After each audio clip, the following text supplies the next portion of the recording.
Hello, welcome to the channel Poonam Patel. So from the today onwards हम अपना start कर रहे हैं 12th स्टैंडर्ड का पोर्शन। सो अगर आपने अभी तक लाइक एंड सब्सक्राइब नहीं किया हुआ है तो आप प्लीज़ कर दीजिएगा, ताकि ऑल रिलेटेड मैं अभी डेली अपलोड करूँगी हमारे 12th स्टैंडर्ड के लेक्चर्स के वीडियो। सो उसके आपके नोटिफिकेशन आपके फ़ोन पर ऑलरेडी आ जाएगा, ताकि हम अपना मैं जल्द से जल्द ट्राई करूँगी हमारे 12th का पोर्शन फटाफट का कंप्लीट हो। ठीक है, सो मैं आज स्टार्ट कर रही हूँ हिंदी का फर्स्ट चैप्टर नवनिर्माण। अब हम पढ़ते हैं वो पोएट का इंट्रोडक्शन। ये आया पोएट का इंट्रोडक्शन का पार्ट, मतलब नाम है नवनिर्माण। फर्स्ट ऑफ ऑल हम ये समझते हैं कि ऐसा नाम दिया क्यों, मतलब नवनिर्माण यानी होता है न्यू चीज़ों का इन्वेंट करना, यानी न्यू चीज़ों को इन्वेंट करना, न्यू इन्वेंशन। ठीक है, ये पोएम लिखी गई है त्रिलोचन जी। इनका मतलब रियल नेम है वासुदेव सिंह, बट इनको त्रिलोचन जी के नाम से भी जाना जाता है। अब हम इनका थोड़ा इंट्रोडक्शन पार्ट पढ़ते हैं। इनका बर्थ हुआ था 20 अगस्त 1917 को और इनकी डेथ हुई थी 7 दिसंबर 2007 को। इनका बर्थ प्लेस है उत्तर प्रदेश के सुल्तानपुर के कटघरा चिरानी पट्टी में हुआ था, जो था उत्तर प्रदेश में। ठीक है, और इनकी भाषा खड़ी बोली थी, मतलब एकदम स्ट्रिक्ट थे। फिर और इनको है ना गाइस अरबी और फारसी ये दो लैंग्वेज है, इनको इन दोनों का बहुत नॉलेज था। कौन सी अरबी और फारसी ये दोनों भाषा का उनको बहुत सारा ज्ञान था। ये हो गया, हमने त्रिलोचन जी के बारे में पढ़ा। और अभी हम स्टार्ट करते हैं अपना पोएम। सो ये आया फर्स्ट पैराग्राफ। तुमने विश्वास दिया है मुझको, मन का उच्छ्वास दिया है मुझको, मैं इस भूमि पर संभालूंगा, तुमने आकाश दिया है मुझको। अभी ये त्रिलोचन जी, ये तुमने किसको डिनोट कर रहे हैं? जो हमारी गॉड है, यानी भगवान है, और जो धरती माता है, पृथ्वी है, हमारी मदरलैंड है, उनको बोल रहे हैं कि तुमने मुझे विश्वास दिया। मतलब उनको ही नहीं, हम सबको, यानी जो जितने जन हम रह रहे हैं इस पृथ्वी, इस मदरलैंड पे, इस अर्थ पे, यूनिवर्स पे, तो उन्होंने हमें विश्वास दिया है, मन का उच्छ्वास दिया है मुझको। उच्छ्वास का मीनिंग रहता है मतलब सांस, यानी जीवन दिया है। उन्होंने हमें एक लाइफ दी है जीने के लिए। मैं इस भूमि पर संभालूंगा, तुमने आकाश दिया है मुझको। मतलब वो कह रहे हैं कि मैं इसकी रक्षा करूंगा, सुरक्षित रखूंगा, तुमने आकाश दिया है मुझको। आकाश दिया है मतलब आसमान, एक लक्ष्य दिया है, एक गोल दिया है। अब गाइस ये मदरलैंड, हम अर्थ पे आए, हम अपने गोल को अचीव करते, तो उन्होंने ये कहा है कि मेरे को अपना गोल को अचीव करने के लिए तुमने मेरे को एक मतलब लैंड दिया है, जीने का आसरा दिया है, एक सांस दिया है, जीवन दिया है, ऊंचाई पर जाने का सिखाया है तुमने मुझे लक्ष्य पर जाना सिखाया है मुझे। अब ये आया सेकंड पैरा। सूत्र ये तोड़ नहीं सकते, तोड़कर जोड़ नहीं सकते, व्योम में जाए कहीं भी उड़ जाए, भूमि को छोड़ नहीं सकते। यानी सूत्र यानी क्या होता है? एक धागा, एक बॉन्डिंग होती है, यानी जो हमारी धरती माँ है उनके साथ हमारा जुड़ा हुआ धागा है, लाइक एक प्रेम का बंधन है।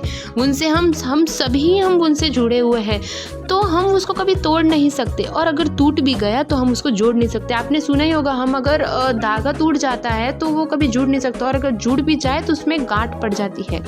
तो ऐसा हम तोड़ नहीं सकते, और अगर टूट गया तो उसको जोड़ नहीं सकते। व्योम में जाए कहीं भी उड़ जाए, यानी अंबर, गगन, आकाश यानी आसमान। व्योम मतलब आसमान में जाए या कहीं भी हम उड़ जाए, भूमि को छोड़ नहीं सकते। लाइक अगर हमने गोल भी अचीव भी कर लिया तो भी हम इस धरती को हम उसको छोड़ नहीं सकते। हम इनके साथ ही रहेंगे, यहाँ पर ही हमें रहना है, खाना है, यहीं पर है। तो अगर हम आकाश में भी उड़ गए, यानी अगर हमने गोल भी अचीव कर लिया, तो हम इस भूमि, इस धरती को छोड़ नहीं सकते। ये त्रिलोचन जी ने कहा है। ये रहा नेक्स्ट पैरा। सत्य है राह में अंधेरा है, रोक देने के लिए घेरा है, काम भी और तुम करोगे क्या, बढ़ चलो सामने अंधेरा है। लाइक अगर गाइस सत्य है, मतलब हम सच्चाई के मार्ग पर चल रहे हैं, तो एज यू नो कि हम सच्चाई के मार्ग पर चले तो वहाँ पर अंधेरा है, हमको रोक देने के लिए बहुत सारे जन है, घेरा है, यानी करप्शन, गलत चीज़ हो रही है, बट अंधेरा है। बट हमें उसको ये पैरा ये समझाता है कि कैसा भी तकलीफ हो, करप्शन हो रहा है या गलत चीज़ हो रही है, भले ही ये सब हो रहे हो, बट भले ही अंधेरा है, बट हमें सत्य को मार्ग पकड़ना है। ये अंधेरा भले ही है, छोड़ दो उसको, हमें तो भी हमें चले जाना है, हमें सच्चाई के मार्ग पर चलना है, और भले ही हम अकेले हो तो भी हमें ये राह को छोड़ना नहीं है। रोक देने के लिए घेरा है। काम भी तुम करोगे क्या, बड़े चलो सामने अंधेरा है। ये पैरा का मीनिंग है, ठीक है। अभी ये आया नेक्स्ट पैरा। बल नहीं होता सताने के लिए, वह है पीड़ित को बचाने के लिए। बल मिला है तो बल बनो सबके, उठ पड़ो न्याय दिलाने के लिए। बल यानी ताकत। अभी हमें भगवान ने ताकत दी है तो वो किसी को परेशान सताने के लिए नहीं दी है, लोगों को दुख पहुंचाने के लिए नहीं दी है। वह है पीड़ित को बचाने के लिए, यानी जो कमज़ोर लोग हैं उनको बचाने के लिए, उनकी सहायता करने के लिए हमें दी है, उनको हेल्प करने के लिए दी है, ना कि हम उनके अगेंस्ट मतलब ऐसे ऑपोजिट काम करने के लिए दी। बल मिला है तो बल बनो सबके, उठ पड़ो न्याय दिलाने के लिए। हमें अगर ताकत मिली है तो हम किसी की हेल्प करनी चाहिए, ना कि उनको गलत यूज़ करना चाहिए। हमें अपने भगवान ने जो दिया है उसको प्रॉपर यूज़ करना चाहिए, ना कि गलत यूज़ करना चाहिए। लाइक अगर हमें पीड़ित को बचाना चाहिए, जो भी कमज़ोर लोग हैं, और जस्टिस के राह पर चलना चाहिए, न्याय सबको दिलाना चाहिए, वैसे सही मार्ग पर, ठीक है। अभी ये रहा नेक्स्ट पैरा। ओ मंजिल का पता रहता है, पथ के संकट को वही सहता है। एक दिन सिद्धि के शिखर पर बैठ अपना इतिहास वही कहता है। यानी जिसको अपने मंजिल का पता है, लाइक अगर हम एज यू नो कि हम ठान लेते हैं कि हमें बड़े होकर वो अचीव करना है, तो वो अचीवमेंट के लिए एज यू नो कि हमें रास्ते में वे में बहुत सारी डिफ़िकल्टीज आएगी, मतलब प्रॉब्लम्स आएगी, तो वो प्रॉब्लम को कैसे फेस करना है ये भी हमें पता है, और कितनी बड़ी प्रॉब्लम आ सकती है वो भी हमें पता है, कितना सेक्रीफाइस करना पड़ेगा। तो ये जिसको मंजिल का पता है तो हमें पता है, तो पथ के संकट को तो हमें संकट को सहना भी पड़ता है। एक दिन सिद्धि के शिखर अगर हम बट वो सहने के बाद जो हमें मतलब हमें अच्छा मतलब आनंद मिलेगा, लाइक अगर हम हैप्पीनेस आएगी हमारे फेस पर, हमें वो अचीवमेंट कर लिया तो वो सक्सेस हमारा फिर भविष्य वो ही गाएगा कि हाँ उसने ऐसा अचीवमेंट किया था। तो ऐसा टाइम लगता है बट हमें सेक्रीफाइस भी करना पड़ता है, और सेक्रीफाइस करने के बाद जो हैप्पीनेस आती है वो अलग ही होती है। सो ये रहा पैरा का मीनिंग। अब नेक्स्ट पैरा ये कहता है, नीति की राह पर चले आओ, नीति की राह पर चले आओ, वह तुम्हारी ही नहीं सबकी है। गीति की राह पर चले आओ। व्हाट इज मीन बाय प्रीति, यानी प्रीति का मतलब क्या है, अच्छा स्नेह, प्रेम की राह पर चले आओ। अच्छे फिर नीति की राह पर चले आओ, यानी अच्छी नीयत, अच्छे व्यवहार की राह पर चले आओ। यानी अच्छा मतलब हमें अच्छा स्नेह, अच्छी लाइफ के मार्ग पर जाना चाहिए, ये त्रिलोचन जी कहते हैं। और नीति यानी अच्छी नियति, हमारे सराउंडिंग अच्छे जन होने चाहिए, यानी अच्छा व्यवहार करो वैसा। वह तुम्हारी ही नहीं सबकी है, यह हमारी नहीं, हम सेल्फिश नहीं है कि यह हमारी है, ये सबकी है, सबको अच्छे राह पर चलने आना चाहिए, ये पूरा यूनिवर्स। गीति यानी यूनिवर्स, विश्वास यानी न्याय की राह पर चले आओ, ऐसा त्रिलोचन जी कह रहे हैं। यानी हमें अच्छा स्नेह प्रेम से रहना है और हमें वही मार्ग पकड़ना है, ना कि कुछ और। अभी ये रहा नेक्स्ट पैरा।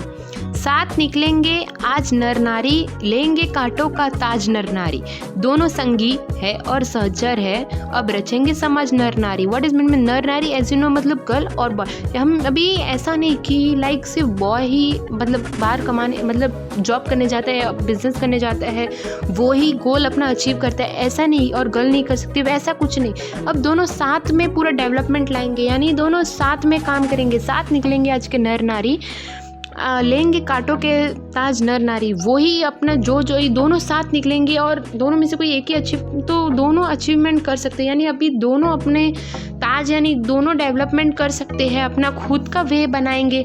दोनों संगी है, सहचर है, यानी पार्टनर्स है और मित्र है, तो दोनों हमारे जो समाज है दोनों मिलकर समाज बनाएंगे। तो वैसा दोनों निकलेंगे ना, इक्वल अपॉर्चुनिटी है वो इक्वली मिलेगी, ना कि किसी को कम किसी को ज़्यादा, ठीक है। अब ये रहा लास्ट पैरा। वर्तमान बोला अतीत अच्छा था, प्राण के पद का मीत अच्छा था, गीत मेरा भविष्य गाएगा, यो अतीत का भी गीत अच्छा था। वर्तमान यानी प्रेजेंट है ना गाइस, ऐसा बोलता है कि पास्ट है ना बहुत अच्छा था, बट ऐसा कुछ नहीं है। अगर हम आप सोचो, अगर हम प्रेजेंट में कुछ अच्छा मतलब अच्छी संगत में रहेंगे, अच्छे दोस्त बनेंगे, अच्छे रास्ते पर चलेंगे, प्रॉपर वे पकड़ेंगे, तो ऑफकोर्स है कि फ्यूचर में उसका हमें लाभ मिलेगा, यानी सक्सेस ऑफकोर्स अचीव होगा। तो हमारा जो फ्यूचर है वो ऐसे बोलेगा कि इसने पास्ट में अच्छा किया, तो पास्ट ऑफकोर्स अच्छा होगा, तो हमें ध्यान प्रेजेंट पे देना है कि कैसे बिहेव करना है वगैरह। प्राण के पथ यानी रास्ता का मीत अच्छा था, यानी दोस्त, मीत मतलब मित्र दोस्त अच्छा था, गीत मेरा भविष्य का यह अतीत, अतीत यानी पास्ट का भी गीत अच्छा था।